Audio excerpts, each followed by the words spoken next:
to another episode of Discuss Stuff. I'm Keith, news editor and music reviewer over at thebadcopy.com. Joining me this month are Hunter and Tristan Martinez from the band Decent Criminal. Hey now. Howdy. What's going on, guys?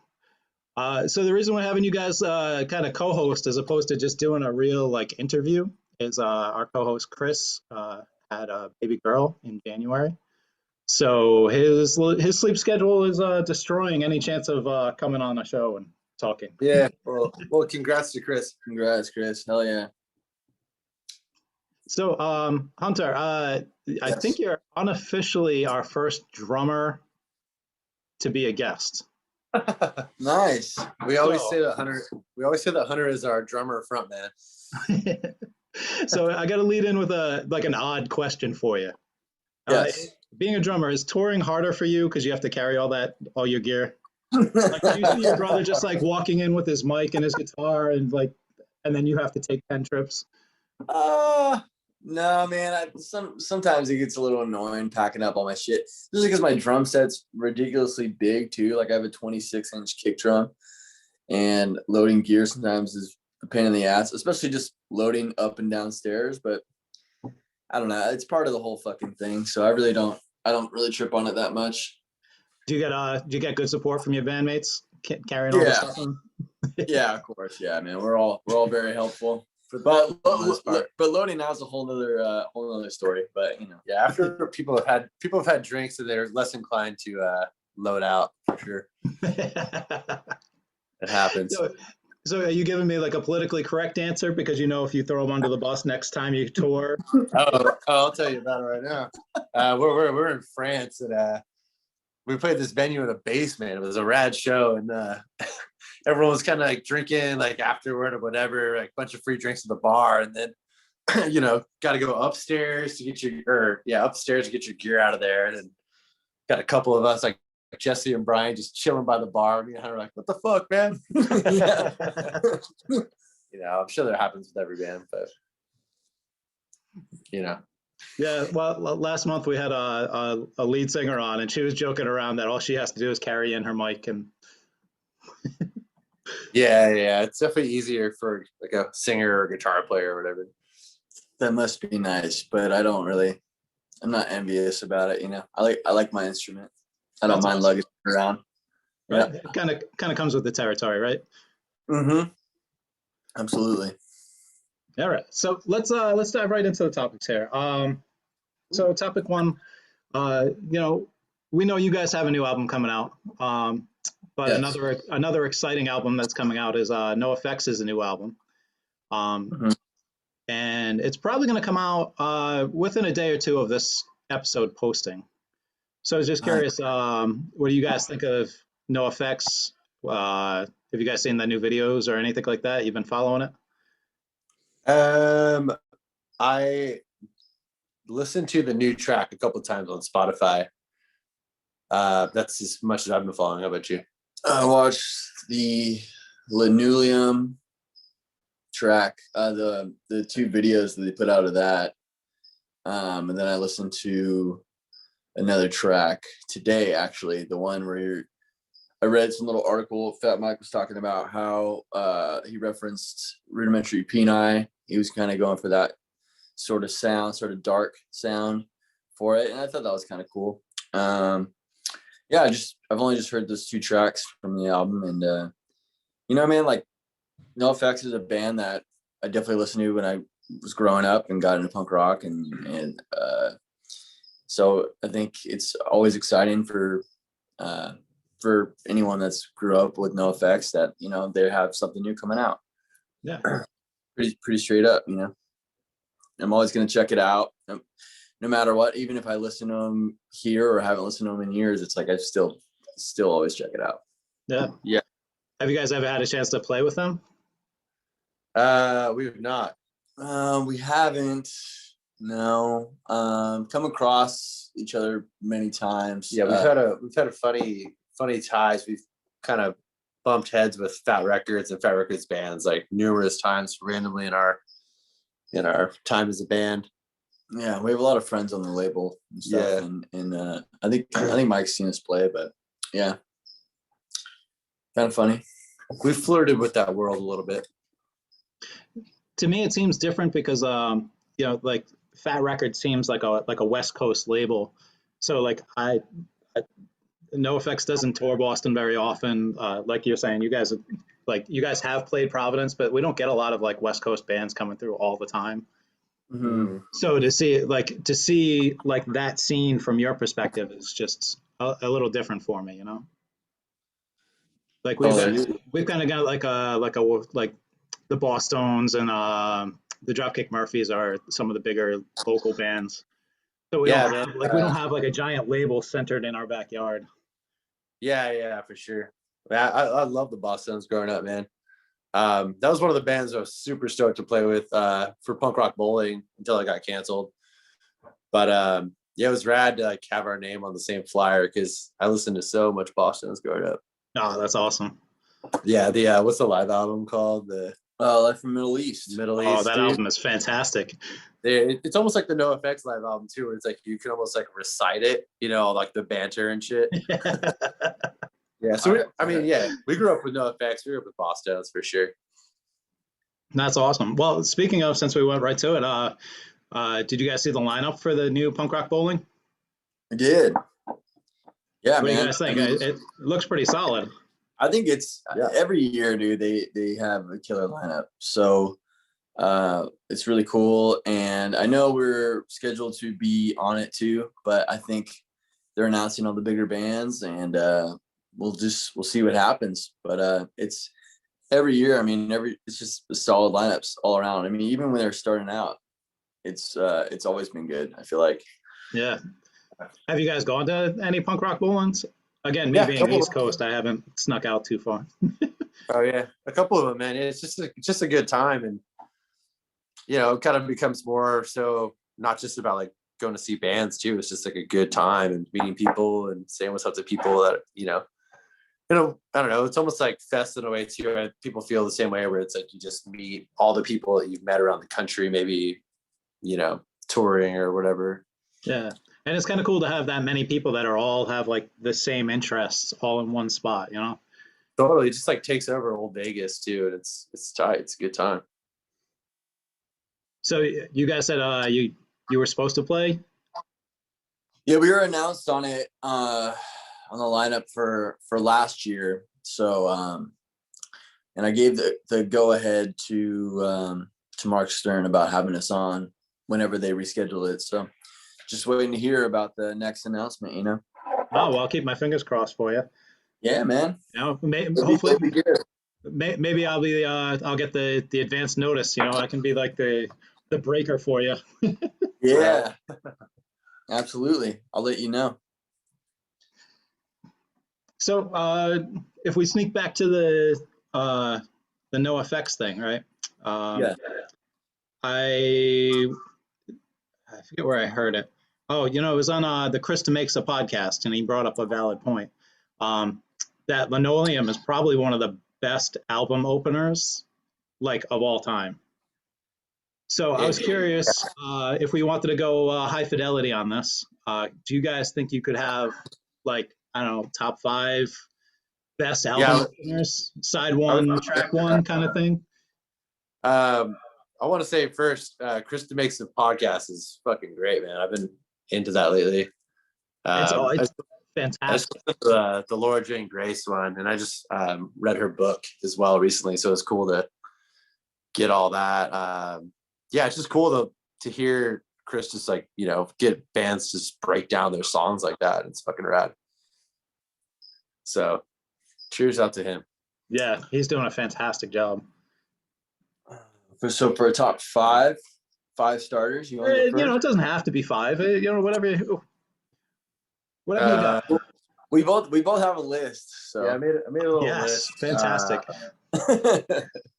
We thought Cherub Rock from Smashing Pumpkins. I'm not sure if you're into them, but oh yeah, that's a heavy hitter for a first one. Radiation Vibe, if you're into Fountains of Wayne at all. I can't say I am, but I will go back and listen to it now. banger. Velvet Underground, Who Loves the Sun is a great song to start Nice, out yeah. with. I'm into the Blur too, Beetle Bum. I just like try to think of like ones I thought the other day. I got Mambo Sun by T-Rex. That's a good one. I'm gonna have to go back and listen to that one. I haven't Yeah, listened to T-Rex in a long time. these are kind of like less punk oriented, I guess, but No, then I but chose like that. that's all that matters is if it's the first song and it grabs you and it like makes you pay attention to the rest of the album. Totally. I thought the song Mother by John Lennon Hmm. just fucking so, you know, you just hurts almost like listening to it, but it's such a good like opening song, you know. And I got a couple hot ones. I'd say RKL, Scab in My Brain kicks off Rock and Roll Nightmare, which is arguably one of the best hardcore records ever. Hmm. I said Dreamin' by Blondie. Nice, good call. Did you already say Bowie? No. Bowie, 5 Years. That's track one. Yeah, Oh, pretty sure. Right? I don't know. I got the re-release. Hey man, I get the re-release, so I thought that's the first song on that one. I'm not questioning that. I'm questioning my own memory of it. Oh, okay. What else did I have? Shit. I don't know. Those are 3 solid ones I got though. Yeah, right. So I obviously think Linoleum's up there. Oh yeah, it definitely is. So dude, that's what I was gonna say. God damn it. That Everclear song. So Much for the Afterglow. Oh yeah, man. That is a fantastic opener. Dude, yeah. That's one of my favorite openers. What's also good from NOFX is Green Corn off Yes. Ribbed. Yes. Of course. Fucking ripping song. Of course. Yeah. A lot of good openers. Open bangers, you know? Gotta hit him up front like that. So when you guys write, do you put more focus on the first song, or are you guys like how do you guys approach it? Not really. I don't know. I think we kind of just feel like whatever feels like it's going to start off right, you know? Yeah, I think we, as we are writing songs and doing demos and stuff, we kind of put like a track list of, you know, what could possibly be the album, you know? Yeah. Just from listening to our demos, and then we're like, oh shit, like that would be a cool riff to start the record, or that would be a cool way to start it if we're going with this order of the track list, you know? Yeah, I think just as you're getting excited about listening to like demos, it just, you know, you can't help but kind of throw them into an order. Do you guys ever come up like try and think of like an overarching theme for the whole thing? No. Or you just go for like whatever kind of feels right together.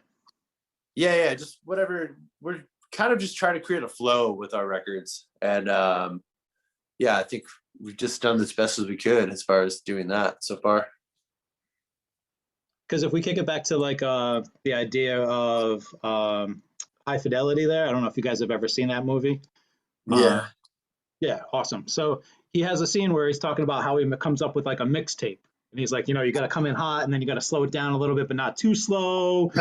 You know, that's kind of like a set list too when you think about it. Yeah, because you're like you're going through your set. You're like, okay, you want to hit them hard in the beginning, and then you know you could have a slower song here, and then pick it back up. You know, you don't want to do like two or three slow songs in a row, and you want to finish strong, kind of thing. Yeah, it's kind of like thinking like that in a way too. Yeah, totally agree. Mm-hmm. So it's cool to, you know, just see what you guys think of like when you're trying to put all that together. Oh yeah, man. Yeah, I mean, in high school, I used to be obsessed with it, thinking about set lists. I'd write down like set lists for my favorite bands and be like, this would be sick. That's awesome. Right. I mean, or even just like making like burning CDs, you know, back in the day or whatever, and just like, you know, or even like mixtapes. Yeah. And just like, you know, but that's fun. I don't know. It's just fun to do that type of crap. So hell yeah. I think my wife still has one kicking around that I wrote. Like it was like punk songs in the key of Lindsay, and I did the same thing. I sat down and I was like, I'm gonna figure out the best way to keep her attention through it all because she doesn't listen to punk at all. Yeah. So Yeah. Well, I don't want to come in too hard or yeah. Well, that's what we think scare her about off too. in track one. Yeah. I think with like set lists too, it's like the worst thing you can do, I feel like with a show is like let your audience get like fucking bored, you know? So we try to keep our sets usually pretty short, like 25 minutes tops, and then like, no slack. Nice. Yeah. Have you ever seen that happen at? I don't want to like bring up bad memories, but have you ever seen that happen at your show? Like, have you seen? There's been times I felt like before where we have played too long, or just you watch like another band and you're just like, oof, they're going a little too long here. But you don't really learn that until you made that mistake yourself, you know? And there's been some times too where we like the first song of a tour, or the first show of a tour, we're like, fuck it, let's try and just play like 14 songs tonight just to kind of like get them all out and play them live because we haven't jammed in a while or something, you know? Yeah. And then we can all kind of like look at each other during the set and just kind of feel like, fuck, this is taking forever. Yeah. Or you kind of have like your old faithful set list that you can go back to. But every now and then we'll try something different. If it doesn't work, we're like, oof, no. Have you ever noticed it like mid set and you like had to change the game plan? I've 100% done it. I do it to Hunter all the time. It's one of these. Yeah. Like, we're gonna cut this song out of the set list. I'm not playing. Tristan gives me the cut and then he tells me 2 more. or 1 more. Oh yeah. We played a show in Florida a couple years back, and there was like 5 people there or something, and like it was like on a Monday night in Jacksonville. And I was like, after like the 4th song, I was like, all right, last one, we're out of here. Like, well, not only that, the promoter totally gypped us too, and it's kind of a infamous night because we got paid. All the bands got paid 28 cents. no, every individual person added up to 28 cents. Oh, is that what it was? Okay. Well, anyway, so we all at the end of the tour, there's like 8 of us. We all have 28 cents tattooed on us. We all tattooed each other. That's awesome. Yeah. So that was that show. So let's go the other way. Let's give it a positive spin. Have you ever like what would be a show where like everything was clicking, the crowd was totally in on it, like you could do no wrong. Like you get up there and like do a Yoko Ono cover, and I mean that's I could say about I could say there's a solid 10 shows that we played in Europe that were fucking pretty rad. And people were just really enjoying it and singing along and having fun and dancing. Yeah. We've had a few. I mean, even like because we're originally from the Bay Area and we live in San Diego now. So anytime the last couple of shows we've gone back and played in our hometown, Santa Rosa, it's been like really fun and great. And there's a lot of people show up and fucking have a good time. And it's those are some good ones. Yeah. The hometown shows are fun. I think it's cool. It's definitely a positive thing when people are like requesting songs at a show or people are yelling at you, yelling songs, or like we've had people like we had a guy in Germany that was like, hey man, like I want to come on stage and sing this song. So like, wow, so we're like, all right, man, we got you. Like, and it's just cool. You want people did he nail it? He nailed it. Yeah. That's awesome. Yeah. So, it's cool, man. And we've been through all that shit. We're, playing crappy shows, playing whatever shows. And so when you get to a point now where it's like people want to hear certain songs, it's a good thing for sure. Yeah. So you guys have a new single coming out. Actually currently out. Yeah. Yeah, it's fantastic. I've been spinning it almost nonstop. Killer. Oh yeah. Yeah. Thanks, man. So you have a new EP dropping what? March 5th, I think. Yeah, next Friday. I know it's like a week from now. Mm-hmm. That's Friday. Very exciting. Yeah, we're exciting. stoked. We've been sitting on these songs for almost a year now. So Did you have a plan to release them before everything went into lockdown? yeah, they might have been potentially part of another album had we not gone into lockdown. But we just had, we recorded 4 songs, but we put 3 of them on the EP. And then yeah, it was just felt like a good time to put out some more songs because it's been a while. Yeah. So in a press junket, I read that you guys have decided to mix it up a little bit with this new EP in terms of playing with the sound a little bit. Yeah. Could you go like where did you go with the sound on this one? Because I noticed in Reap, it's it's a little more poppy, but like in a good way. It's not like bubblegum pop, you know. Right. It's not cheesy. To me, it strikes me as like a post Clash like Joe Strummer kind of thing. Cool. That's awesome. Yeah, it's things like that. It's a cleaner song, which for us is very melody driven. Another song on there has like a drum loop going on through most of the song. It has like backward guitar. There's just like some different shit we did on this one. So Nice. We're excited to get it out there. Even Reap feels like a nice, like, sort of like showing people like a potential like new avenue for us to go. Yeah. Because it doesn't really feel like we're heading in like it feels like we're going into like an unknown type of vibe for us. And that's exciting as opposed to doing something that we feel is just one specific genre or something. It's just progression of the band. Like trying different stuff and writing whatever is coming to mind and just going for it, not really second guessing ourselves. Just here's an idea. That's awesome. Let's roll with it, and that's kind of what these 3 songs were.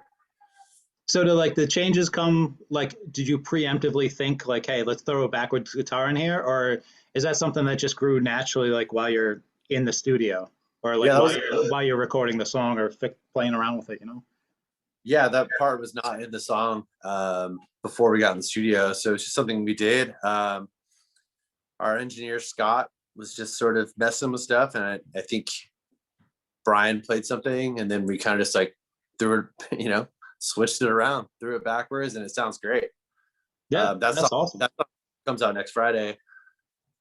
But yeah, man, that was kind of a lot of the stuff on this EP too. Is just sort of what we just happened to kind of mess with in the studio, and our ideas, and a lot of it too is Scott Goodrich, who produced the EP and stuff, just like helping us get our ideas across. You know what I mean? Like explaining it to him, be like, oh shit, okay, I got you. And then he's just on it, and he's super fast, and we work really well together. So yeah. I mean, for this EP, he was definitely more of a 5th member than he was really, just pressing buttons too. He's really contributing to the songs as well. That's awesome. It's cool to see like a natural growth, like blossom like that, Totally. How has the advertising been, considering like you guys are in California, which is getting pretty hardly locked down, and like how do you guys deal with getting publicity for the album other than coming on cool podcasts? I mean, it's been cool, man, and a lot of people have reached out to us, and a lot of people that I've heard the EP or the 2 songs from the EP so far, we've had a real positive response. It's just for us too, like we're still very much like a lot of it depends on us being on the road. So I think that's been tough, especially because we had so much planned and so much touring to do. But I mean, eventually we're gonna get out there and do it. But for the time being, I feel like we're doing all we can with what we have as a band, and people in the labels helping out, and PR and stuff for us to push this thing. So it's been good. We've had good conversations with people on podcasts and reviews and stuff. So it's been good. That's awesome. I'm glad to hear it. Yeah. Because I can only imagine it's got to be a logistical nightmare with, all of a sudden your main way of telling people about your music is to get out there and be like, hey, come look at us play our music.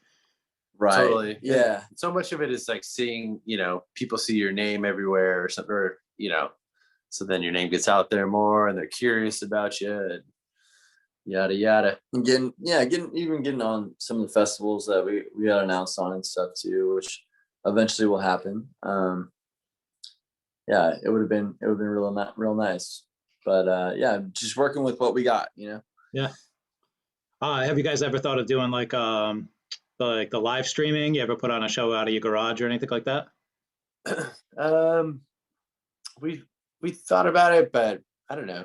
Tristan and I did a couple things like little streams that we were asked to do in the beginning of quarantine lockdown, but really we haven't done anything as a full band, just because of we all live in different. Well, Tristan and I live here in San Diego, but the other two members live elsewhere, and it's more of just a pain in the ass, and the other guys just couldn't really make it happen, and that's okay. Like we'd rather just kind of hold out and do the real thing. So yeah, and we're gonna be hitting the studio by the summer anyway, so we'll all get together and do that. And we feel like that's a little more important than just doing a live stream. Yeah, makes sense. Yeah. Especially considering, like you said, if everybody's all spread out, like it's easier if you're going on tour because everybody can just jump, like you just pick everybody up in the back of a van and go. Right. Yeah. A live stream or like putting it together takes a lot of work, and everybody has the same like computing skill. I mean, I don't mean skill, but like the hardware side of it. Right. So just lining up a click track is even difficult. Yeah, for sure. Yeah, I mean, we would have to. That's another thing too, like having to hire like the right people to do it and pay people to just stream us. I don't know. It's a lot. Right. I mean, especially if we have like goals like recording coming up, it's like you just kind of have to prioritize things, and we haven't played as a whole band for over a year now, so we're not just gonna like get together for a day and then do a live stream. Yeah, right. and play songs that we usually play in the set. So we've just been writing songs and playing, jamming out ideas. So I think it's been more it's been a little more beneficial, I feel. Yeah, and it's kind of been cool. That's like a positive thing that's happened, is like it kind of brings, like, if all you can do is write songs, and like it kind of reminds you like what, like one of my favorite parts of even being in a band is writing songs. So it's almost like that's almost like reminds you of like why you do it in the first place. And if you're still having fun writing songs, then you're in a good place with it. Yeah, right. Plus, it helps to have somebody like your brother in the band. You guys can kick the ideas off each other. Oh, 100%. Where like you don't like. It's always nice to have the other guys in the band around, but like you guys can come up with a solid idea because you guys see each other on a regular basis. Yeah, and so much of like the energy too in our band feels like it comes from just we've written at least like 3 or 4 songs that just happen spontaneously in our studio down here, just me and Hunter just jamming. I mean, freestyling riffs and melodies, and then come back a week later and we got a song together. So dude, that sounds so cool to like. I can just imagine you guys like figuring out a riff and you're like, oh hey, this is awesome, like let's try this and move that, and totally like, the whole songwriting process just like amazes me sometimes. And then, but I mean, we'll have like we'll jam on like one thing for like 10 minutes, and then like yeah. Oh shit, dude, sorry, I'm getting called. Oh man, damn it. He was on a good roll there. We're talking about songwriting. Yeah, right. It has been really cool though, man, being able to do that together.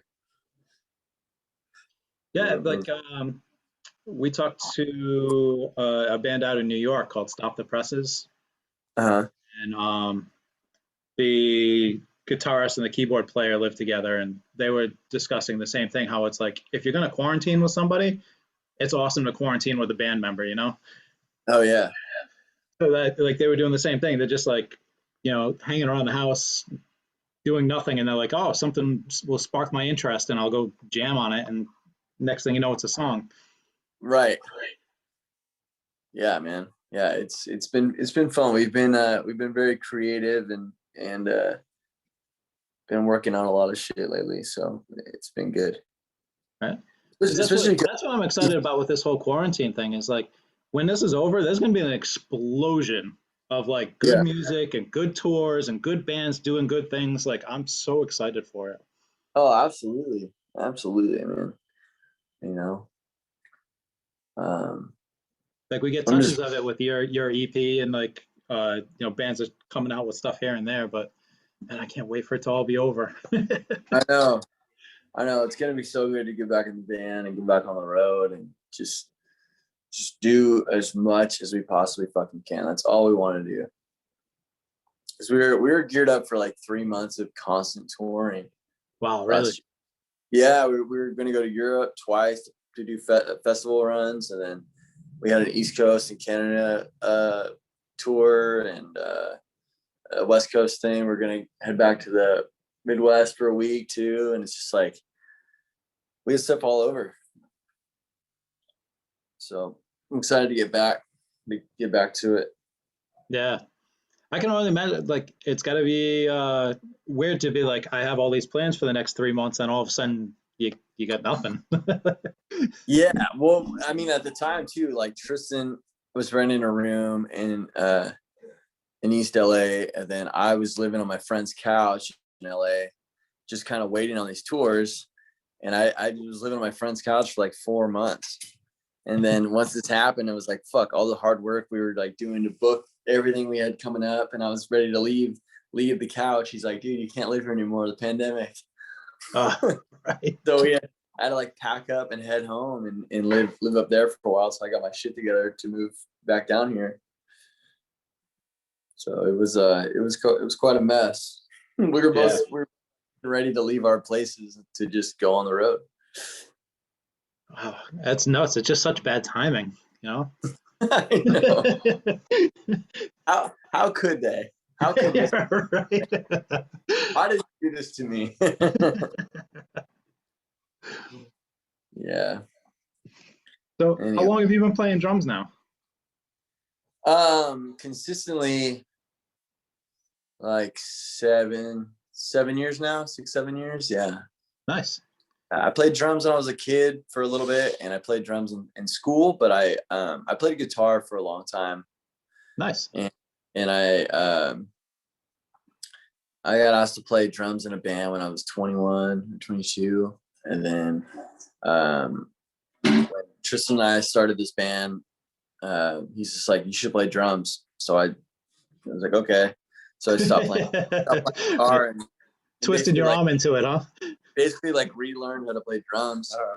So anyway, it's a whole thing. Sorry about that, man. Nah, no worries. Yeah, my 7-year-old started taking drum lessons.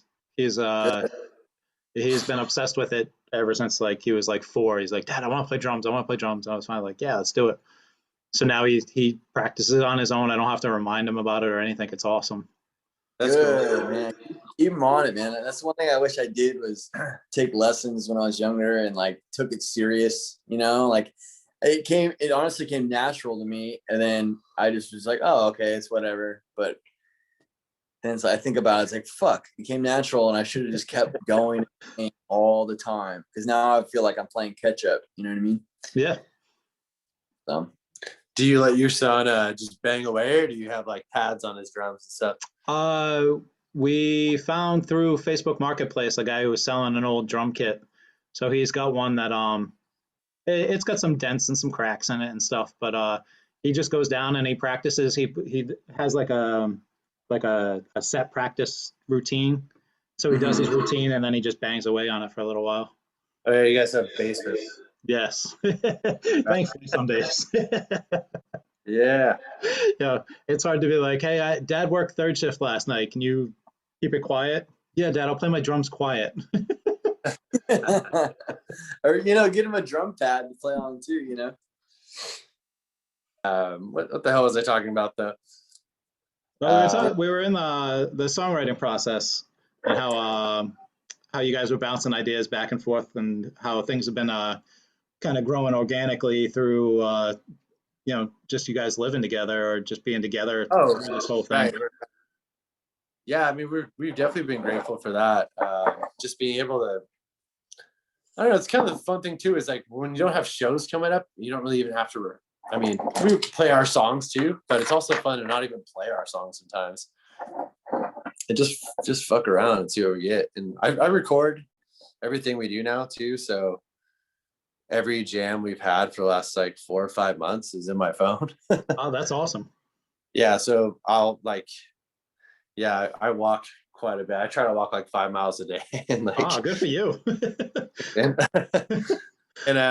but a lot of my walks are just like listening back to ideas, and then I kind of, I can write lyrics to them or I bring them back, and so it's kind of just constant songwriting. I mean, this is what we're trying to do, so we're kind of full of force at this point.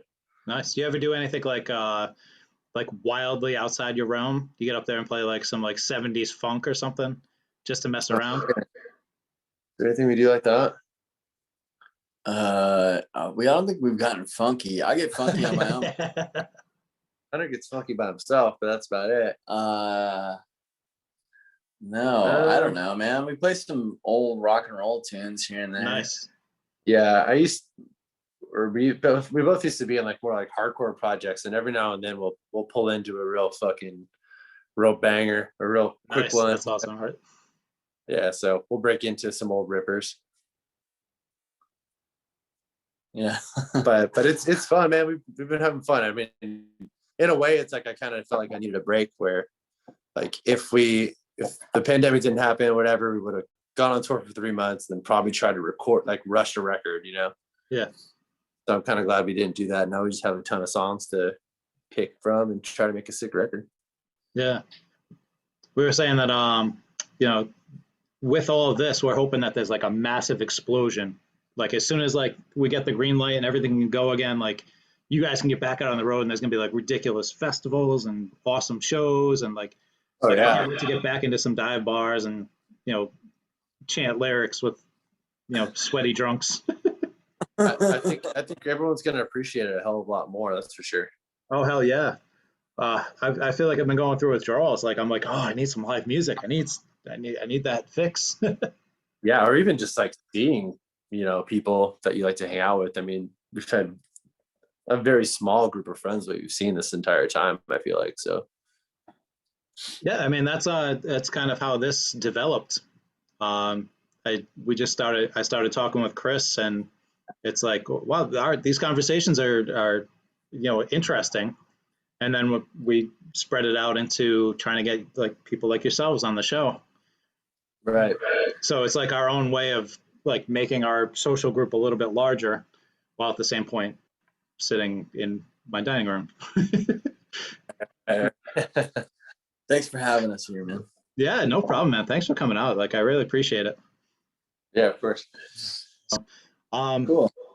Where can the listeners find more information about you guys? Like, what's the best place to point them? I think Instagram is the most current way to get us. Instagram, Bandcamp, Facebook. And then all of our stuff is streaming on all the big sites out there. So All those big guns. you just gotta look for Decent Criminal and you'll get there. You get to listen to it. Yeah, and we've done a few podcasts too. So I think we're gonna try to get them all together so people can kind of hear more about the EP from different interviews too, if they want to. We have I listened to the one you guys were on Question the Answers. nice. Yeah, that was a fantastic interview. Nice. Cool, man. I think we've got at least like a half hour of stuff to use in this one. Oh yeah, definitely. We're and we got our own YouTube channel, and we have I don't know. I was gonna say to order vinyl in the US, selltheheartrecords.com, and then in Europe, Gunner Records. Sweet. Do you guys have like t-shirts? 2X? We got t-shirts. Oh, yeah. We got all sorts of stuff. We got on the Bandcamp. Just gotta come check it out. We got Awesome, some limited cruise coming up. We got a couple things to be announced too, to put on there. So we got some stuff coming up for the release. Nice. Yeah. Well, you can count me in. I'll be ordering my 2XL shirt tonight. All right, man. You guys do have 2XL, right? Yes, Oh, yeah. sir. All right. Sick, man. All right. Well, I appreciate you guys coming out. Of course, man. Thanks for having us. Thanks, Keith. Take care, brother.